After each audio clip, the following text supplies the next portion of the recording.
কোনো লাভ হবে না। আমি আপনাদের এই জিনিসটা নিশ্চিত করে দিচ্ছি। কিছু কিছু সদস্যদের দাবি যে তারা 2009 সাল থেকে আজ পর্যন্ত বিভিন্ন শাস্তি পেয়েছেন। কেউ কেউ দায়ী করছেন যে তারা অযাচিতভাবে শাস্তি পেয়েছেন। এটার জন্য আমি একটা বোর্ড করে দিয়েছি, একজন লেফটেন্যান্ট জেনারেল সেই বোর্ডের সদস্য। প্রথম ফেজে 51 জন সদস্যর ব্যাপারে আমার কাছে রিকমেন্ডেশন নিয়ে এসেছে। তার রিকমেন্ডেশনের অধিকাংশই আমি গ্রহণ করেছি এবং আরো বেশি আমি দিয়েছি। নেভি এয়ারফোর্সও তাদের এই কার্যক্রম চালিয়ে যাচ্ছে।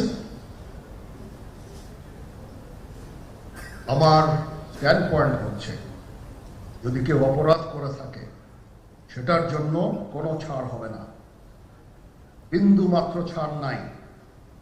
আমি আপনাদের পরিষ্কার করে দিচ্ছি, it is a discipline force. Discipline ফোর্সকে ডিসিপ্লিন থাকতে দেন। আজকে এই যে দেশের ক্রান্তি লগ্নে সমস্ত বাহিনী, সমস্ত অর্গানাইজেশন